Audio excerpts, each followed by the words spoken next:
bedstemor. Hej, hvad bringer jeg her til? Min datter er blevet syg.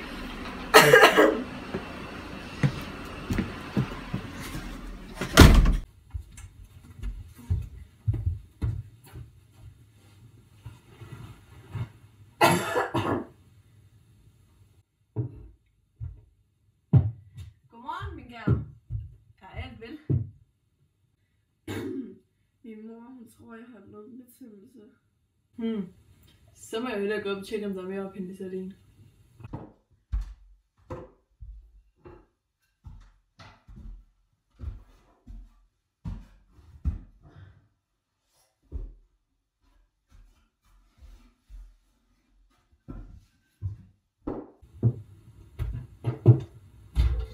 Nu skal du bare se.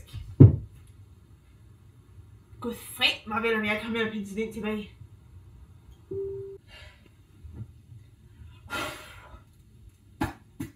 Alexander Fleming, penicillinens opfinder.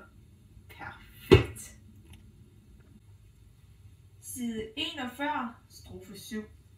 For at lave penicillin skal du bruge 1 citrusskal, en ovn, koldt vand, laktosemonohydrat, majsstivelse, natriumnitrat, magnesiumsulfat, kaliumfosfat, glukosemonohydrat, zinksulfat, mangansulfat, saltsyre til at indstille pH mellem 5 og 5,5, men vigtigst af alt, skimmelsvampen.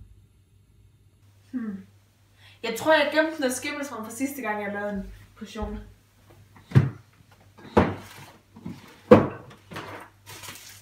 Hvad var det? Bedstemor, må jeg godt få lov til at putte det ind?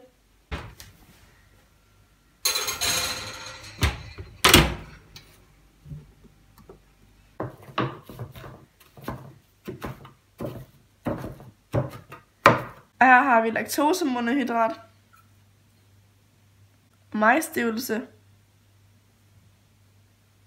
og natriumnitrat, magnesiumsulfat.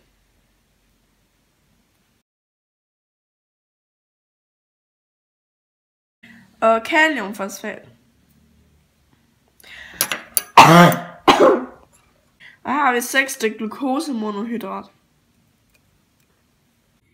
Zinksulfat. Bedstemor. Mangansulfat.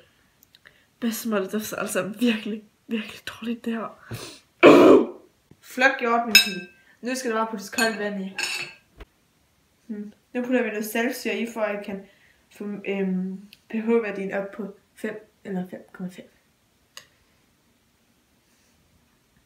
Den er kun på 4,5.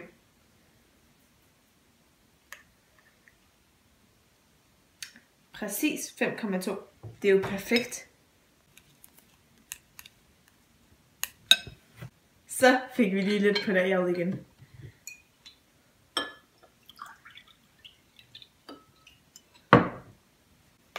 Værsgo, min kære.